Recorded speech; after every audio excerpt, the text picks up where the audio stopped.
J'ai décidé de retourner chez moi. Je dois penser à ma communauté.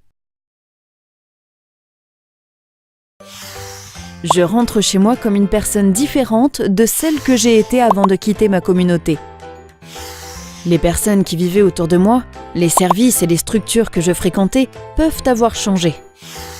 Je me prépare à ce que les choses soient différentes de la façon dont je les avais laissées. Je pourrais avoir un regard différent sur ma communauté. Le fait de se sentir de nouveaux membres de ma communauté peut prendre du temps. Il faut m'armer de patience. Il me faut tirer profit de mon expérience, il me faut rester ouvert aux personnes en qui j'ai confiance. Mais je ne m'attends pas toujours à ce que les autres soient ouverts avec moi en retour.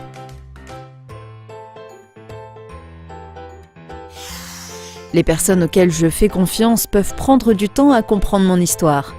Je leur donnerai du temps et je partagerai mes expériences avec eux lorsque je me sentirai à l'aise. Je contacte les autorités ou des associations ou des ONG pour me guider, me protéger et m'aider.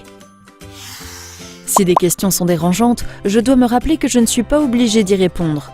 Si je réponds, alors je ne retiens que le positif de cette expérience. Le reste fait partie du passé. Si on me fait des commentaires négatifs, je ne le prendrai pas comme une attaque, mais plutôt comme une opportunité pour gagner plus de force. Je me dirai que les gens ne comprennent pas vraiment mon histoire, et donc leurs commentaires ne m'affecteront pas, car ils sont basés sur leur propre vision plutôt que sur la réalité.